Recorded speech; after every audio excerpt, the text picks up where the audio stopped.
നമ്മളുടെ തിരുവനന്തപുരം മുതൽ കാസർഗോഡ് വരെയുള്ള ഡീലേഴ്സ് വിളിക്കുമ്പോൾ എൻ്റെ പുള്ളിയുടെ ഒരു ദീപക് നല്ലത് അറിയുള്ളൂ. കോഴിക്കോട് ഇന്നലെ ആത്മഹത്യ ചെയ്ത ദീപകിന്റെ വീട്ടിലാണ് നമ്മളുള്ളത്. ദീപക് ജോലി ചെയ്യുന്ന സ്ഥാപനത്തിന്റെ ഉടമ പ്രസാദാണ് നമ്മളോടൊപ്പം ഉള്ളത്. മുദ്ര ഇംപെക്സ് എന്ന് പറഞ്ഞ സ്ഥാപനത്തിലായിരുന്നു, സെയിൽസിലായിരുന്നു ദീപക് ജോലി ചെയ്തിരുന്നത്. അദ്ദേഹം ഈ ജോലിയുടെ ആവശ്യാർത്ഥം പയ്യന്നൂരിലെത്തിയപ്പോഴാണ് ഈ സംഭവം ഉണ്ടാകുന്നത്.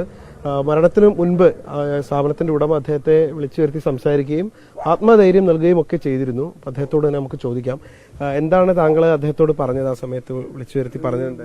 വെള്ളിയാഴ്ച രാത്രി തന്നെ എനിക്കൊരാൾ ട്രിവാൻഡ്രം സൈഡിലൊരാൾ കമന്റ് ചെയ്തു തന്നിട്ടുണ്ട്. അപ്പം എന്നോട് പറഞ്ഞു ഇങ്ങനെ ദീപക്കാണോ നോക്കാൻ പറഞ്ഞു. അപ്പോൾ ഞാൻ നോക്കിയ സമയത്ത് ദീപക്കാണ്. അപ്പോൾ അതിനകത്ത് ദീപക്കിൻ്റെ ഭാഗത്തൊരു തെറ്റില്ലെന്ന് ഞാൻ പുള്ളിയുടെ അടുത്ത് അപ്പം തന്നെ പറഞ്ഞു. അപ്പോൾ അത് കഴിഞ്ഞു രാത്രി ഒരു 11:15 എനിക്ക് ആ ഫസ്റ്റ് ആളെ അയച്ചു തരുന്നത്. അപ്പോൾ ഞാൻ ആ സമയത്ത് വീട്ടിലായിരുന്നില്ല. അപ്പോൾ ഞാൻ ഒരു 12 മണിക്ക് വീട്ടിലെത്തി കഴിഞ്ഞ ശേഷം ഇങ്ങനെ കടന്നപ്പോൾ ഇങ്ങനെ കമൻസ് ഉണ്ടാവുമല്ലോ എന്ന് വിചാരിച്ചു. അപ്പം ആ കമൻസ് നോക്കിയ സമയത്ത് ഒത്തിരി പേര് ദീപകിൻ്റെ ഭാഗത്തൊരു കുറ്റം പറയുന്നില്ല.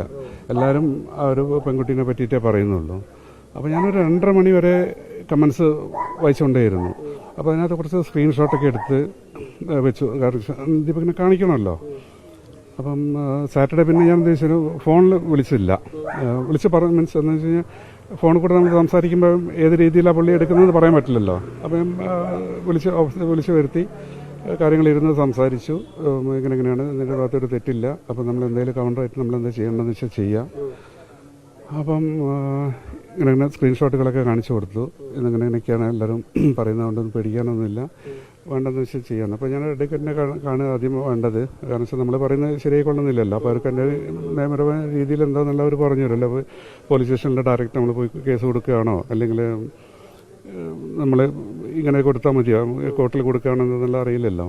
അപ്പം അത് ഞാൻ പൊക്കോളം അറിയുന്ന ആളുണ്ട്. അപ്പം പുള്ളിയുടെ ഒരു കസിന് ഒരു എഡ്യൂക്കേറ്റ് ഉണ്ടെന്നാലും എനിക്കറിയാം. അപ്പം അങ്ങനെ പൊക്കോളം എന്നുള്ളതാണ് വിചാരിച്ചത്. പിന്നെ ഞാൻ വൈകിട്ട് ഞാൻ വിളിച്ചു, എഡ്യൂക്കേറ്റിനെ കണ്ടോ ചോദിച്ചു. അപ്പോൾ പറഞ്ഞു പുള്ളി ഇല്ല, സ്ഥലത്തില്ല, നാളെ ഞായറാഴ്ച രാവിലെ വരാൻ പറഞ്ഞിരുന്നാണ് പറഞ്ഞത്. പിന്നെ ഇവിടുന്ന് കോള് വരുമ്പോഴാണ്. എത്ര നാളായിട്ട് താങ്കളുടെ കൂടെ ഉണ്ട്? 7 വർഷത്തോളമായിട്ടുണ്ട്. പക്ഷേ നമ്മളുടെ തിരുവനന്തപുരം മുതൽ കാസർഗോഡ് വരെയുള്ള ഡീലേഴ്സ് വിളിക്കുമ്പോൾ എൻ്റെ പുള്ളിയുടെ ഒരു ദീപക് നല്ലത് അറിയുള്ളൂ.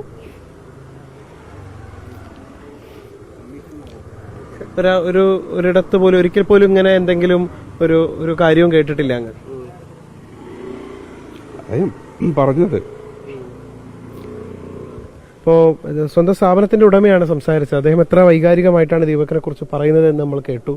അപ്പോൾ ഇതിന്നൊക്കെ നമ്മൾ വായിച്ചെടുക്കേണ്ടത് ഒരു ചെറുപ്പക്കാരൻ. ഇപ്പോൾ ഒരു സ്ത്രീകളോട് നമുക്ക് പറയാനുള്ളത്, ഇത്തരത്തിലുള്ള പരാതികൾ ഉണ്ടാകുമ്പോൾ അത് ഇൻസ്റ്റാഗ്രാമിലല്ല ഇത്തരം കാര്യങ്ങൾ നമ്മൾ തീർപ്പാക്കേണ്ടത് എന്നുള്ളതാണ് അതിൽ നമ്മൾ കമന്റ് സെക്ഷനിൽ കണ്ട പ്രധാനപ്പെട്ട കാര്യങ്ങൾ. എന്തായാലും ഇപ്പോൾ കൂടുതൽ ആളുകൾ ഈ വീടുകളിലേക്കൊക്കെ എത്തിച്ചേരുകയാണ്. ദീപകിന്റെ വീട്ടിലേക്ക് എത്തിച്ചേർന്ന അമ്മയൊക്കെ കണ്ട് ആശ്വസിപ്പിക്കുകയാണ്.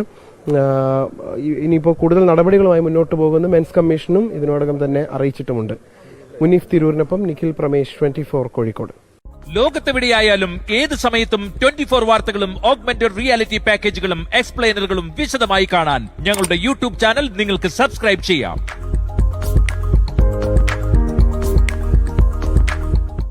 ലോകത്തെവിടെയായാലും ഏത് സമയത്തും 24 വാർത്തകളും ഓഗ്മെന്റഡ് റിയാലിറ്റി പാക്കേജുകളും എക്സ്പ്ലെയിനറുകളും വിശദമായി കാണാൻ ഞങ്ങളുടെ യൂട്യൂബ് ചാനൽ നിങ്ങൾക്ക് സബ്സ്ക്രൈബ് ചെയ്യാം.